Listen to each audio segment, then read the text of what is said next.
I going to do this? And I finally decided and a couple years ago now, because I was been in post-production for a while, I basically, started to gather some team around me, and, of course, doing a feature film is a lot different than doing a short. It really is. I mean, a short, you kind of get people together for a weekend and you do it. Feature, it's a lot harder. And so, tell me though, how do you build a team that can buy into your dream? That's a good question. I think the big thing is I don't know. A lot of people haven't run their own business. I never have. I've kind of worked for other people or just been independent. I mean, I've worked as a real estate agent where you're kind of on your own, or I've worked as doing different jobs where you're on your own. But I mean, actually, you hire other people, and I realize there's real skill to that. I'm a nice guy, and you kind of want to have everybody, come on, and you realize you can't do that. You have to be selective. And I made a couple mistakes early on of people that I was going to try to gather to come along with me, and I had to basically back away and say no. And I spent a lot of time just interviewing people at that point. My director of photography, I interviewed a number of people, 5 people, all of which who could have done a good job, but I had to decide, no, this is the right one. And I was really excited. I got a guy called Michael Milliken, who's worked as a camera operator for a number of years, had been a DP on a number of commercials, and I was excited, and he came on board and did an amazing job with the film. Do you barter with these people, or do you have to pay them? Well, excuse me? Do you barter with them, or do you pay them? Well, no, I pay them. I believe that you need to pay. I don't pay much, but I mean, I do believe that, if you're going to get people to work for you, you've got to really pay them. And fortunately in Los Angeles, there's a lot of people who will work, and some will work for free and all that sort of stuff, but if problems come up, they're gone, Right. So the idea of a low-budget film is you basically keep your costs low, but you offer them a credit on a script that they like, that's a good film. And I think the big thing I ask, getting back to your initial question, is why do you want to be part of this film? And, good question. And then I just shut my mouth. I say basically, I'm not paying a lot of money. It's a small film. It's a low-budget film. Why would you want to work on this film? And then I shut my mouth and see what they say. So do you listen to what they say or what they don't say? Both. I mean, I want to know, are they on the same page with me? Do they want to, if somebody says, well, I'm not doing anything better this week, or I just want a credit, or just, I mean, generally, I've got to see something in them that they're excited about something in the project. Okay, so now you have this script, you got this team that sees your vision. Yes. Okay, where do you go? I'm talking about your first project. Now, where are we going now? You got your team together, and you got this low-budget film, okay. Yeah. And you got your director of photography. Where are we going now?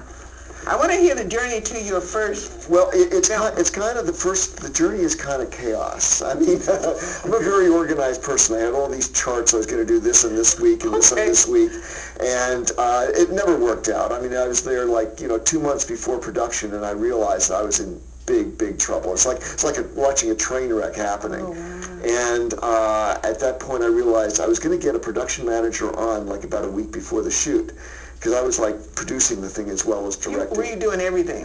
I was doing pretty much. I was a little bit too optimistic and trying to keep my costs down, and I realized I had to get a production manager on earlier. And again, I found somebody. I was just, they say that there are no atheists in foxholes. I don't think there are in filmmaking either. And, praying, Lord, I would send somebody along. And I get this phone call from a friend of mine, and I said, I'm really looking for somebody. And he says, well, Amanda's not working right now. And so I immediately make a call to Amanda. This is a very talented lady called Amanda Nugent, who's since gone on to production manage other projects and was a production manager for Roger Corman. And so she's a very talented lady. And I think she worked with, I'm going to forget the name. But she came on board and just saved my derriere. Okay. And she just did an amazing job. I mean, because we had to do casting, and I'd been casting small films before, and I knew, well, you just go in, you cast, and you go out and shoot the next week. Casting features a lot different, and I was casting for 2 weeks and getting nowhere. And you couldn't find the actors. I couldn't find. Well, I could have cast somebody, but it wouldn't have been the best person. Okay. And in desperation, I called up an agent friend of mine. I said, "Do you know anyone who's a casting director or assistant casting director who wants to move up?" And she gave me this one name of this lady called Neely Gurman, and I called her up and I begged her. I said, "Look, are you doing anything right now? Would you be willing to work for a week? It's not much money, but for a week, it's not bad money." And she said yes. And she brought in just an amazingly talented people. I had cast 2 people, but she brought in the other 3 leads.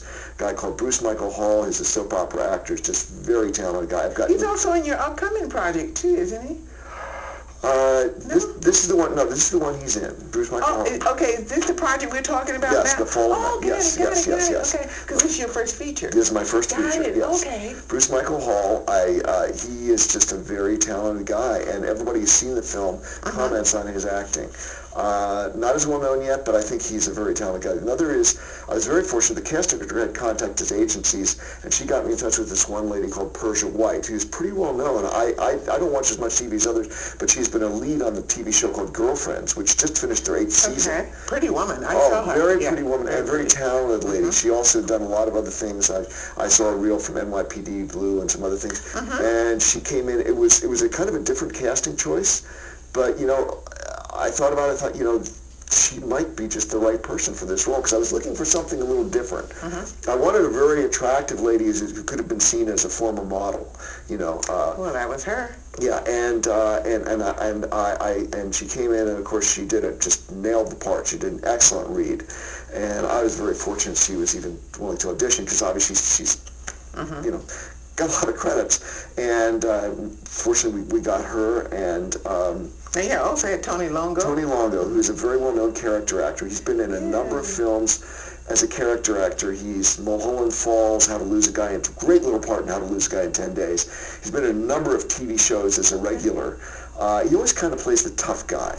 Now, did you pay these actors scale? Because they have the credits. Oh, yeah. So they came on board. Screen Actors Guild has this thing called SAG Indie, which has different contracts for low-budget contracts, and I signed up for one of the low-budget contracts that made sense to me. Okay. It gave me a lot of flexibility, but it was a very decent role, and it allows actors to act legitimately under SAG and follow all the rules, and I had to follow all the rules. And I got to say something too. Screen Actors Guild is great. I mean, I agree with what they do, and I think their SAG Indie program is excellent. And Anthony Hanna at Screen Actors Guild did a great job. Okay. If the best actors are in SAG, and if you can afford to go SAG, it's well. That's true. Yeah, so I testify to that. Okay. So let's go on to your film now, because I don't want time to run out, because I want to spend some time on this film. Okay. I see you have wonderful actors here, and I want to talk a little bit about your film, The Fall of Night. And we want to talk about the natural side of this film and the spiritual aspects of this film. I had an opportunity to watch a trailer online, and it's riveting. It really kept me wondering what's going to happen next. The energy is like fast moving, and things are just happening all over the place. So just look out for this. So let's talk about The Fall of Night. You wrote this. Yes. Okay. And we heard that you just got the cast together and how you got the cast together. Okay. Now just tell me, you shot this in what period of time? It took 15 days, and we went back for like 3 days of second unit stuff, mostly opening credits. Okay. There were 1 or 2 inserts, but basically we shot it in 15 days. So it was very short, very sweet, Okay. But that's the thing about a feature. You've got it. I mean, it's like a one-day shoot. You go out and you blow out and you stay up all night and you get the one-day shoot. Well, a feature is like 15 one-day shoots, so you have to be really prepared. And so we were. You got the right people on your team. The right people. Well, let me tell you. You wanted to know a little bit about the story itself. Absolutely. Well, let me tell you. But before we talk about the story, I want to say this to our audience, that The Fall of Night won Best Sci-Fi Horror Film at the London Independent Film Festival, and the Bare Bones Film Festival. You also won for Best Sci-Fi Film. Yes. All right. Okay, now tell us about the film. Well, the film is, people ask me, well, where did you get the idea for this? And I thought, well, part of it is I've always been intrigued with films where the character has a limited time to live.